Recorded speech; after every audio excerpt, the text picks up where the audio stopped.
dengarkan kesempatan yang ketiga kepada Bapak, tadi disampaikan oleh Pak Akbar kalau tidak salah, Presidennya 4 kali boleh berganti, tapi sekjennya hanya 1, Pak Anies Mata. Dan mungkin sekjen yang paling lama yang memang harus diganti segera, dan ternyata karena menjadi satu lagi levelnya Presiden Partai Keadilan Sejahtera. Jadi ada 2 presiden hari ini, Presiden BEM dan Presiden PKS serta Presiden Universitas, Pak Rektor. Saya persilakan kepada Pak Anies Mata untuk menyampaikan gagasan sekitar 15 menit.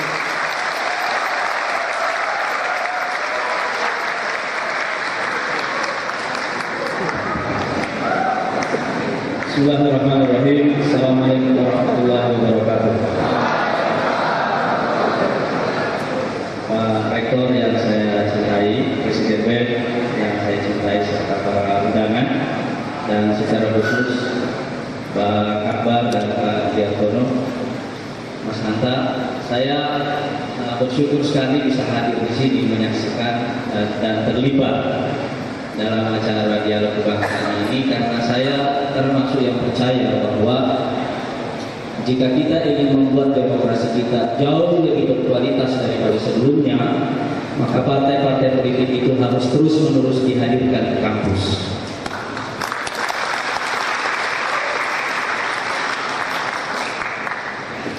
Kampus adalah panggung demokrasi yang paling bertanggung jawab, karena para penghuninya adalah masyarakat paling intelek di Republik ini. Jadi dengan menghadirkan mereka semua ke sini, kita menjadikan kampus ini sebagai kontributor utama dan pionir dalam rangka pematangan budaya demokrasi di Indonesia. Apalagi sekarang ini ketika kita menyaksikan bahwa proses pemilihan presiden di Republik kita ini lebih merupakan permainan elit dan sama sekali tidak melibatkan publik atau tidak ada public engagement dalam proses itu. Sehingga saya ingin memberikan apresiasi khususnya kepada Mas Hanta yang telah menginisiasi dialog kebangsaan ini di beberapa kampus yang telah berjalan, dan secara khusus juga kepada Undip, karena ada juga beberapa universitas yang tidak mau menghadirkan partai politik sampai sekarang ke kampusnya. Jadi Anda cukup berani menghadirkan kami di sini. Di PKS sendiri kita tidak mengenakan konvensi untuk memilih calon presiden, tapi kita melakukan modus yang berbeda, namanya PEMIRA, pemilihan rakyat. Jadi konsepnya kedaulatan itu ada di seluruh kader, bukan sekedar pengurus partai. Sehingga nanti insya Allah pada tanggal 29 dan 30 November ini seluruh kader PKS di seluruh Indonesia akan datang ke TPS yang kita buat untuk mencoblos nama-nama para pengurus atau pimpinan yang mereka anggap layak dicalonkan oleh partai sebagai calon presiden. Dan saya sebagai presiden PKS, seperti juga Bang Akbar ketika beliau mengadakan konvensi, juga percaya bahwa yang jauh lebih penting adalah menegakkan sistemnya, dan tidak perlu pemira itu mengatakan saya menjadi calon presiden PKS. Tetapi jika saya sudah membuat sistemnya, saya pikir itu adalah kontribusi saya yang terbaik selama masa kepemimpinan saya.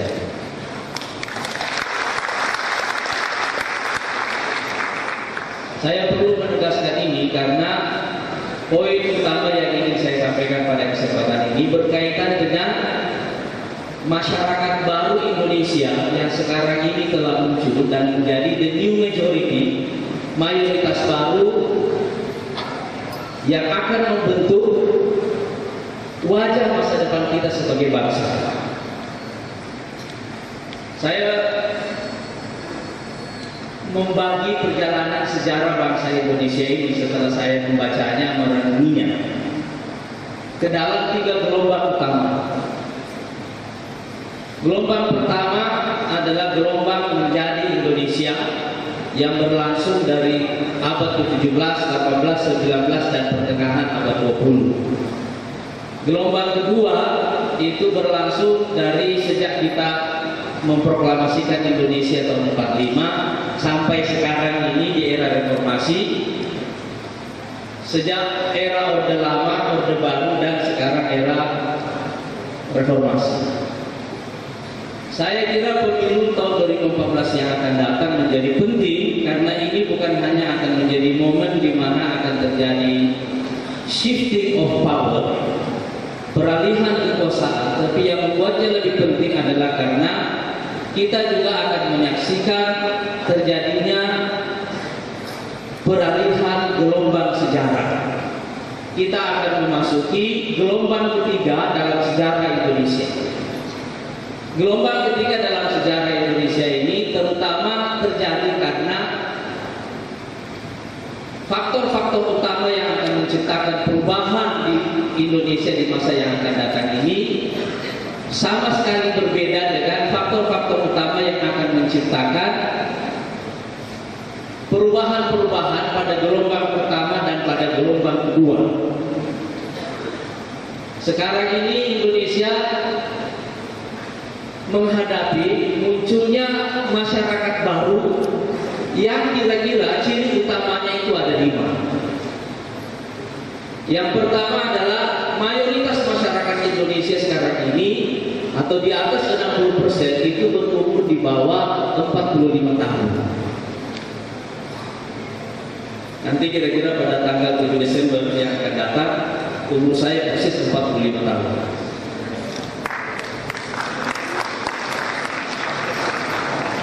Jadi mayoritas populasi Indonesia sekarang ini berumur di bawah 45 tahun. Yang kedua, Indonesia sekarang ini merupakan salah satu negara dengan kelas menengah terbesar di dunia. Lebih dari 50% penduduknya sekarang masuk dalam kategori kelas menengah baru.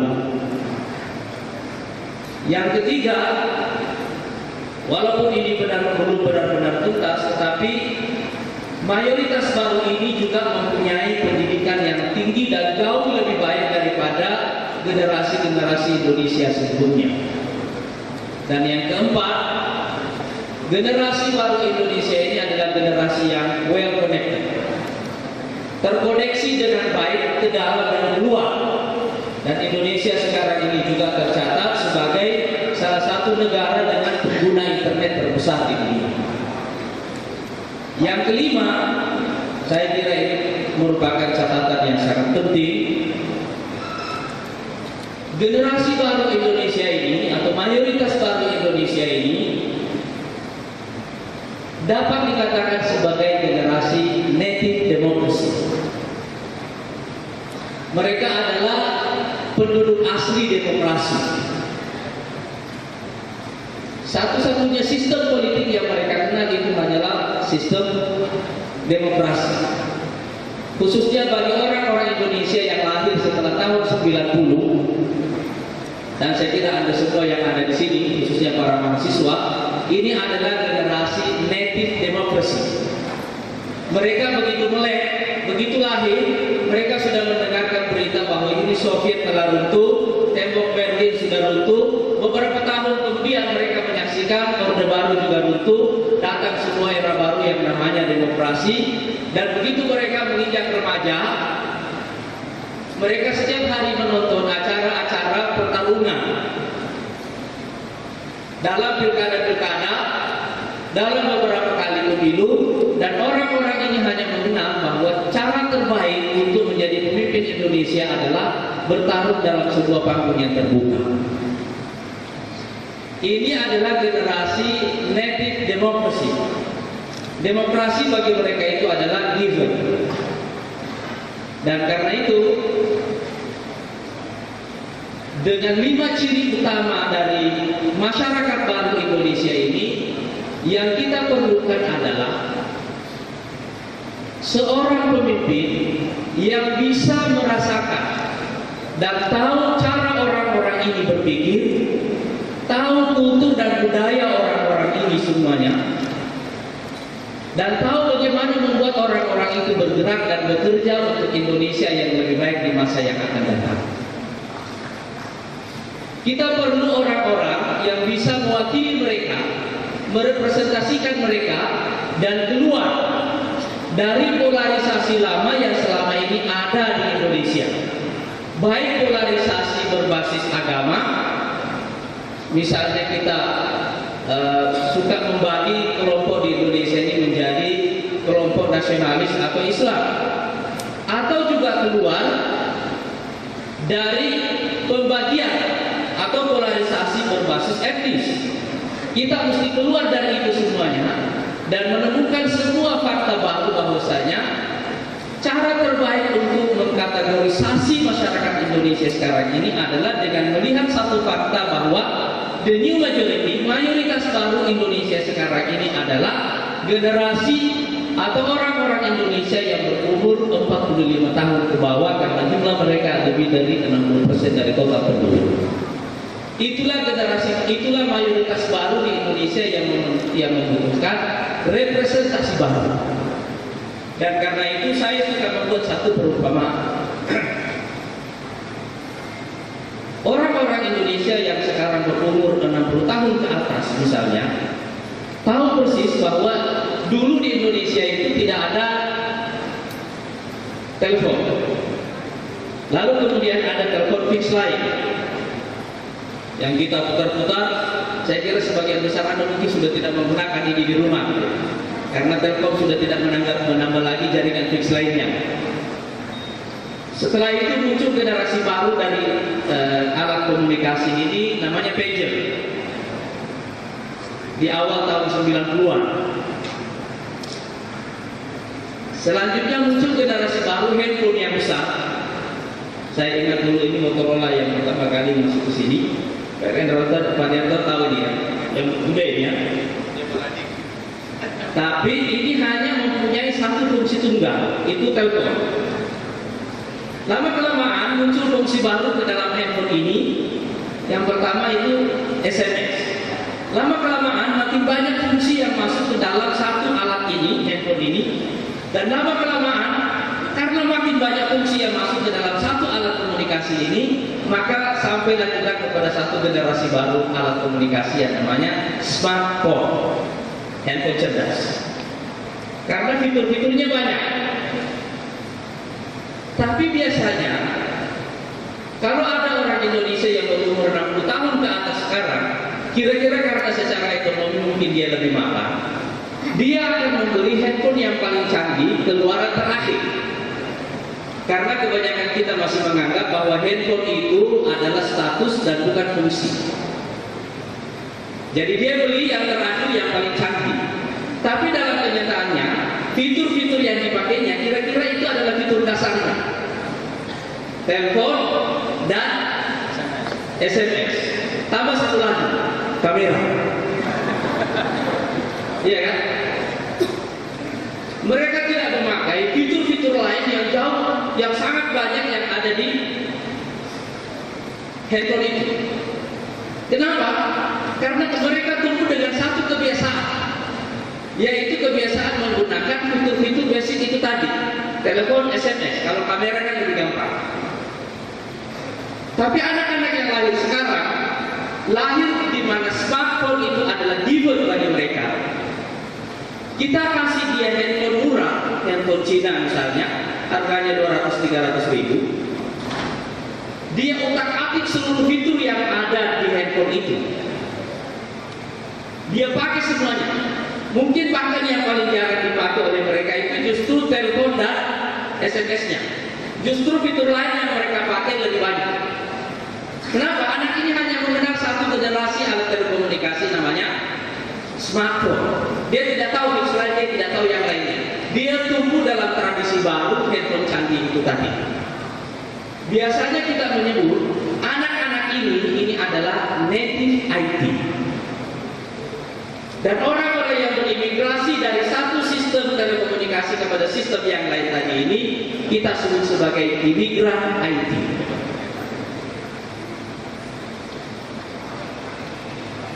Kira-kira saya bisa membuat perumpamaan lain begini. Kalau ada orang misalnya dari Pati di Jawa Tengah, mungkin setelah selesai kuliah dia susah mendapatkan pekerjaan di Semarang, dia merantau ke Jakarta. 30 tahun kemudian dia mapan di Jakarta dan dia tetap tinggal di di Jakarta, dia menikah di Jakarta, dia punya anak yang juga lahir di Jakarta. Kelak waktu anak ini berumur kira-kira 20-an tahun, kalau kita menghadirkan dua generasi ini dan meminta mereka memperkenalkan diri, saya membayangkan kira-kira cara mereka memperkenalkan diri begini. Si bapak akan mengatakan, saya orang Pati tinggal di Jakarta. Tapi si anak akan mengatakan, saya orang Jakarta asal Pati. Ada bedanya nggak? Hah? Ada bedanya nggak? Kebanyakan orang tidak menangkap bedanya. Anak ini tidak merasa orang Pati, dia adalah native Jakarta. Bapaknya ini merasa bahwa dia adalah perantau ke Jakarta dan mindset sebagai perantau itu tidak hilang. Sehingga dia tetap merasa saya orang Pati tinggal di Jakarta. Tapi anak ini tahu bapaknya orang Pati dan karena itu sukunya suku Jawa. Tetapi dia sadar sejak awalnya bahwa dia orang Jakarta kok. Dia lahir di Jakarta. Dia adalah native Jakarta. Begitu juga ketika kita berimigrasi ke sistem demokrasi sekarang ini, ada orang yang setengah abad dari umurnya itu habis dalam sistem otoriter. Yang budaya dasarnya, padanan budayanya itu adalah misalnya feodalisme. Dia hidup dan tumbuh dalam seluruh fitur-fitur negara otoriter. Tetapi pada bagian akhir dari umurnya, dia berimigrasi ke sistem demokrasi. Waktu dia berimigrasi ke sistem demokrasi, dia menerima sistem ini, dia berimigrasi ke sistem ini, tetapi biasanya fitur-fitur yang dia pakai dari fitur-fitur demokrasi ini adalah fitur-fitur dasar demokrasi. Pemilihan umum misalnya itu adalah fitur dasar demokrasi. Siapapun tahu bahwa pemilihan umum itu adalah fitur dasar demokrasi. Tapi fitur-fitur demokrasi yang lain yang jauh lebih rumit itu biasanya dia tidak pakai. Kenapa? Itu bukan dunianya. Tapi anak-anak yang lahir di era demokrasi itu begitu melek, hanya tahu bahwa ada satu sistem politik saja di dunia ini namanya demokrasi. Jadi dia paham benar seluruh fitur-fitur demokrasi itu dan karena itu berpikir, berperilaku, bertindak.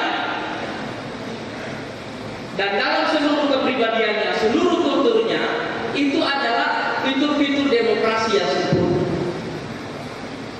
Jadi seperti handphone, anak ini tahu bagaimana mengoperasikan smartphone. Kenapa? Anak-anak ini kita sebut sebagai native demokrasi. Tapi orang yang berimigrasi tadi dari sistem otoriter ke sistem demokrasi, orang-orang ini kita sebut sebagai imigran demokrasi. Nah, saudara-saudara sekalian, yang kita cari itu adalah pemimpin yang mengerti fitur-fitur ini secara keseluruhan, tahu mengoperasikan semua fitur-fitur ini dan bukan hanya menggunakan fitur-fitur dasar demokrasi.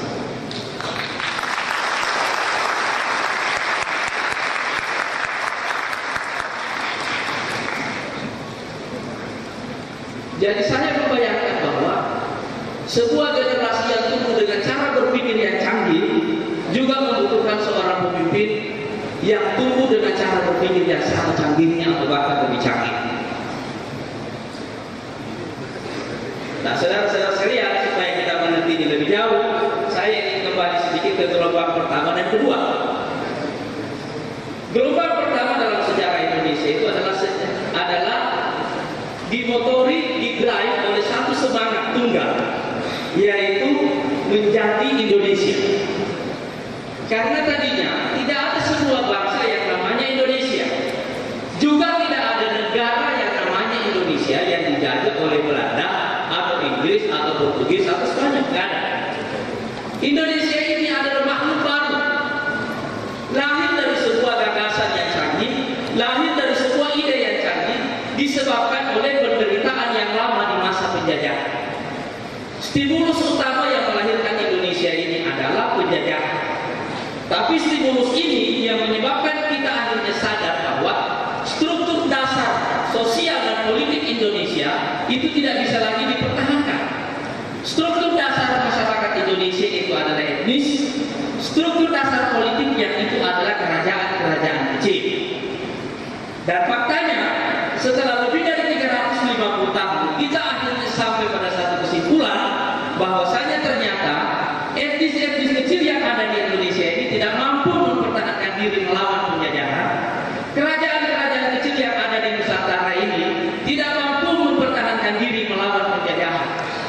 Akhirnya kita sampai pada satu kesimpulan bersama, didera oleh penderitaan yang panjang, dibangun oleh solidaritas yang kuat antara kita sebagai sebuah komunitas, sampailah kita pada kesadaran bahwa kita memerlukan sebuah simpul politik baru yang lebih besar, sebuah simpul politik sosial, sebuah simpul sosial baru yang lebih besar. Dan simpul sosial baru yang lebih besar itu namanya bangsa, di mana kita melampaui ikatan primordial kita, suku-suku kecil ini semuanya, kita gabung menjadi satu dalam sebuah ikatan besar yang namanya bangsa Indonesia. Dan kerajaan-kerajaan kecil ini kita lebur jadi satu dalam sebuah negara baru yang namanya Negara Kesatuan Republik Indonesia.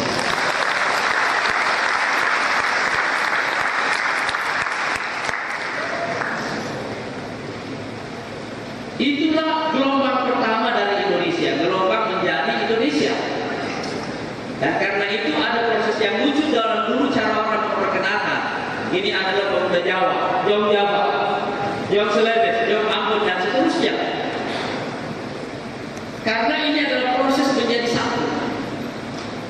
Dan dalam proses ini yang paling rumit diantaranya adalah bukan memilih nama Indonesia, tetapi memilih faktor-faktor yang membuat kita menyatu. Salah satunya yang menurut saya ini paling rumit itu adalah memilih bahasa. Dari sekitar 300 bahasa yang ada di Indonesia, kenapa bukan bahasa Jawa yang dipilih sebagai bahasa nasional? Padahal penggunanya itu lebih dari 50 atau 60%. Kenapa bahasa Melayu yang digunakan oleh suku minoritas? Saya kira kalau kita mempelajari bahasa Indonesia dengan baik, saya tidak tahu apakah ini diajarkan dengan baik juga di sekolah-sekolah kita. Kalau kita belajar bahasa Indonesia dengan baik, kita akan menemukan bahwa ada dua setidak-tidaknya alasan kenapa bahasa Indonesia dipilih sebagai bahasa nasional. Yang pertama, karena bahasa ini strukturnya sangat sederhana. Yang kedua, bahasa ini mengandung budaya egaliter di dalam dirinya. Bahasa ini tidak punya hierarki, tidak sama dengan bahasa-bahasa suku lain yang punya hierarki di dalam dirinya. Tapi bahasa Melayu itu tidak punya hierarki. Jadi panggilan Bung kepada Soekarno dulu, Bung Karno, itu mengandung makna egalitarianisme yang membuat kita merasa semuanya sebagai sebuah bangsa baru datang dari suku berbeda, tiba-tiba menjadi bangsa yang sederhana semuanya. Tetapi saya ingin menggarisbawahi misalnya tentang struktur bahasa yang sederhana ini. Lihatlah misalnya bahasa Indonesia itu tidak punya konsep waktu, iya kan? Tidak punya konsep waktu. Jadi kalau anda ingin mengatakan tidak ada kata kerja masa lampau, masa kini dan masa yang akan datang. Kalau anda ingin mengatakan kata kerjanya tidak berubah, tapi kalau anda ingin mendefinisikan waktu, tinggal tambah katanya. Sudah makan, sedang makan, akan makan. Tapi kata kerjanya sama sekali tidak berubah. Itu membuat bahasa ini gampang dipelajari oleh seluruh rakyat yang ada di Indonesia. Itulah ciri dari gelombang pertama. Nah, gelombang kedua ini adalah gelombang menjadi negara bangsa yang modern. Gelombang ini berlangsung dari masa Orde Lama dan Orde Baru hingga era reformasi. Kita sudah punya nama, kita punya hardware, tapi belum punya software. Kita mencari isi dari Indonesia itu yang namanya sistem. Sistem bernegara, sistem ekonomi, dan sistem politik. Dalam proses mencari sistem ini, kita memang terlibat seperti sebuah pendulum dari satu ekstrim ke ekstrim yang lain. Dan saya kira ini yang memperbanyak konflik-konflik yang ada di Indonesia ini.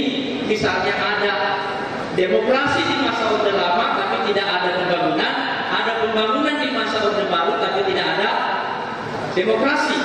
Begitu juga ada ketegangan dalam hubungan antar negara dan agama. Sehingga saya mengatakan bahwa hubungan Orde Baru dan Orde Lama ini seperti hubungan antara tesis dan antitesis.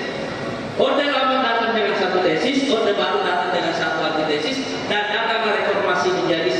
sintesa. Nah sekarang saya menyebutnya sintesa karena kita sudah sampai pada keseimbangan baru, misalnya dalam hubungan antara agama dan negara, dalam hubungan antara demokrasi dan pembangunan. Tidak ada lagi yang kita pertentangkan di antara keduanya, sehingga saya mengatakan bahwa reformasi ini menuntut gelombang kedua dalam sejarah Indonesia.